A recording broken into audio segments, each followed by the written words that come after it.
We're on a particularly savage piste here in high above Verbier. We've got the Grand Comban to our right and the Grand Jurasse behind us. So we've explored ABS. We found that adventure type riding is definitely its strong point, but we're actually keen to find out, how does ABS stand up against a state-of-the-art non-ABS system such as Shimano XT? So myself and my colleague Matt are going to do a head-to-head ABS versus, well, I guess you call it Analogue, right? So here is my colleague Matt. His hair's looking particularly nice today. We've got two bikes. We've got the Mondraker E Crafty and also the Trek Rail. Now, system weight for the rider and the bike for both of us is around about 115 kilos.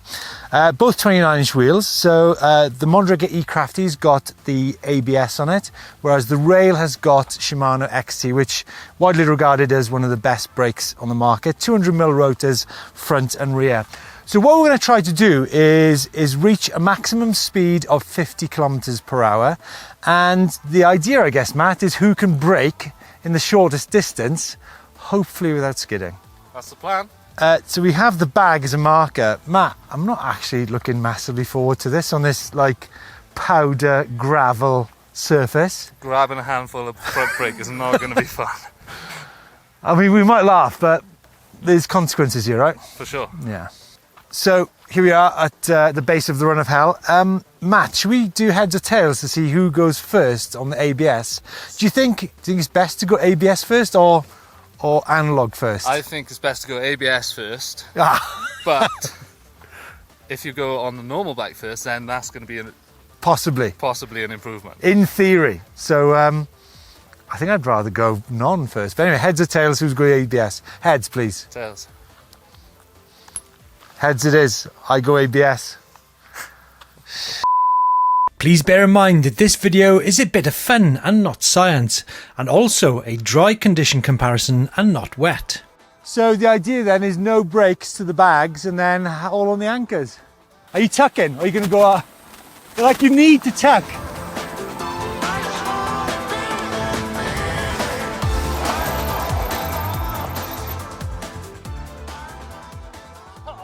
I mean, there's a big difference. Whoa, I'm shocked. That's like half the distance. Literally half the distance. And I didn't skid, I think you'll find. I did a bit of skidding and some front wheel skidding. I mean, so we did like 49, 51 kilometers an hour down there. It's quite a big, I mean, that shows. It takes a while to slow down sure. 90 kilos of prime Welsh beef, guys. Okay, next up, Matt's on ABS and I'm on XT. Now remember, the cool thing about ABS is that on the Kiox 300 system, it actually gives you all your metrics, your braking distance and such things as that. It's a really cool feature. So it actually teaches you or gives you the information to improve your braking. Matt's tucking. Oh my God! Oh! Interesting. I think you'll find that I have marginally beaten you. I think you're better at braking. That's the question. Is it about ABS or is it about rider technique? I think we need to do another run. Oh, Matty boy's getting used to the ABS. Technique. So that, I think, is the shortest distance so far? I think so. So I think what's going on now is rider adaptation to the two different braking systems, but it looks like Matt is definitely getting the hang of all the ABS. For sure. Okay, what we're going to do now is some individual runs on the bikes to see who can get the shortest stopping distance. That's going to measure out Matt's here. We'll do it in, should we do it in yards? Okay. 1, 2, 3, 14, 15 yards. 15 good old-fashioned yards at 50k at that gradient. So and this surface, remember, this is about this particular surface, might be different on a different day and different conditions. And so, with Matt having got accustomed to this new braking hardware, we estimated that on this day the difference between ABS and Analogue to be around about 3 meters in favour of the new ABS technology.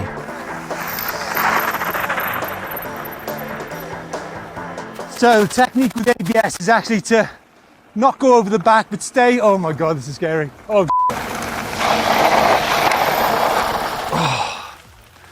Okay, speed 20, 30.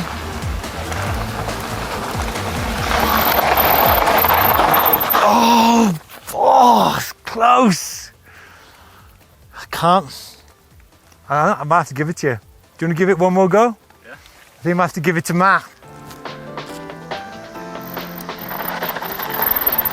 I reckon you were braking before the bag. I was doing 45 before the bag, Right, so I dabbed the brake. What, so you were scared? No, you come in at 40. I think the idea is to just go off the brakes from the start. All right. It's a bit scary coming in and thinking you've got a horrific surface where there's no traction. We're trying our best, folks. We're trying our best to not skid the rear wheel, I promise you. But this is a real life scenario. You know, you could be coming down a fire road like this in the Alps. Well, it's not a fire road, sorry. A piste like this in the Alps, and something happens, someone walks out, an animal walks out in front of you, so you need to react like that. So that's part of the reason we're doing this. You're still off the brakes.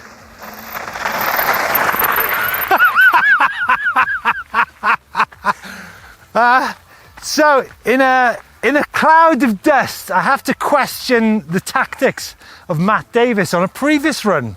Were you slowing down before the bags? I may have been. See, brakes off, it's quite scary, isn't it? Yeah, especially just to grab the front brake. At the last minute. In summary, we have ridden ABS on an eCrafty versus Shimano XT on a trek rail on one hill, on one condition, with two riders on a certain day. On a different day, it might yield different results, but I think our gut feeling, Matt, is that it does allow you to slow in a quicker distance, right? Definitely. Or a shorter distance, sorry. When you grab the front brake, it doesn't just slide out. Yeah.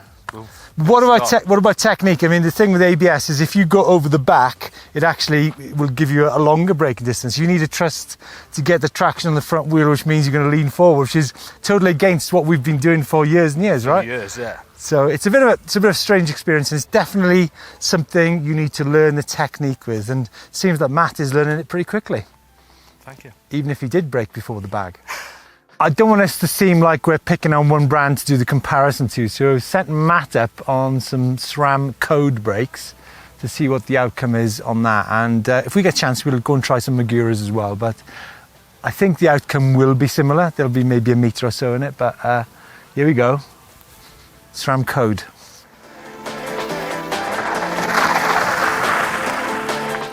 I would say that was an uncontrolled braking manoeuvre. We try not to skid the rear brake, Matt. Ah, that's true. But it's inevitable, isn't it? Yeah, for sure. Because what you don't want to be doing in a situation like this is hauling that front brake on, because what you do not want to be doing is sliding the front wheel, because you're going to go down in a pile of dust, right? Straight onto my face. That is the reality of it. Just for the record, guys, we had 220 rotor on the SRAM code brakes for that braking challenge. It also seemed that the SRAM brakes also took several metres more to stop on the dry gravel conditions. ABS then, I think, at least in this head-to-head, it provided a shorter braking distance. There's lots of features which I mentioned earlier. There's the metrics we can see on the kiosk display, which kind of give you an insight into how you brake in. Someone asked me actually on a message, does ABS use more power from the battery? It's pretty negligible, so Bosch tell me. I would also point out we used a 200mm rotor today, not 220. With a 220 rotor, that braking distance is going to be even shorter. And remember, we used the bike in ABS trail mode. Now, ABS comes in different strengths. You've got ABS cargo, you've got ABS all road. But folks, any questions, please let me know. I'm more than happy to answer any questions about ABS.